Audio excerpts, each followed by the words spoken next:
현 정부 초기 적폐청산이란 이름으로 이루어진 이명박, 박근혜 전 대통령 등에 대한 검찰 수사는 솔직히 생중계되다시피 했습니다.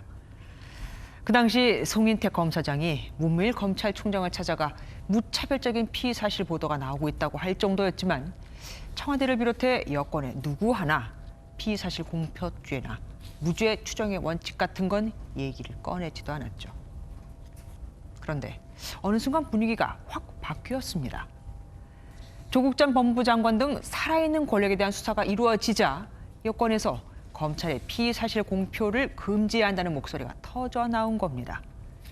당시 이해찬 민주당 대표도 피의 사실 공표는 전직 대통령도 죽음으로 내몰았던 사악한 범죄라며 검찰을 향한 분노를 숨기지 않았고 결국 박범계 법무부 장관이 좌시하지 않겠다며 칼을 꺼내 들었습니다.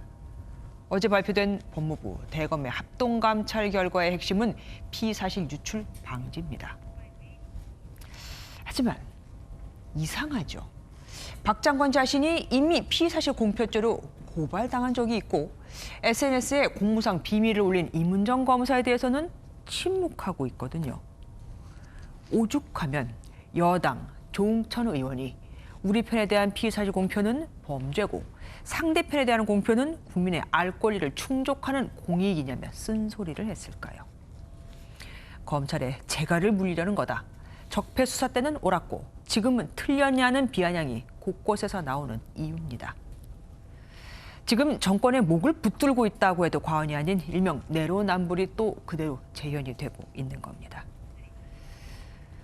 그리스 신화에 나오는 법의 여신 디케는 한 손엔 법의 형평성을 상징하는 저울을, 다른 손엔 엄정한 법 집행을 의미하는 칼 또는 법전을 들고 있습니다. 법이 형평성을 잃을 땐 저 칼이 어디를 향하게 될까요?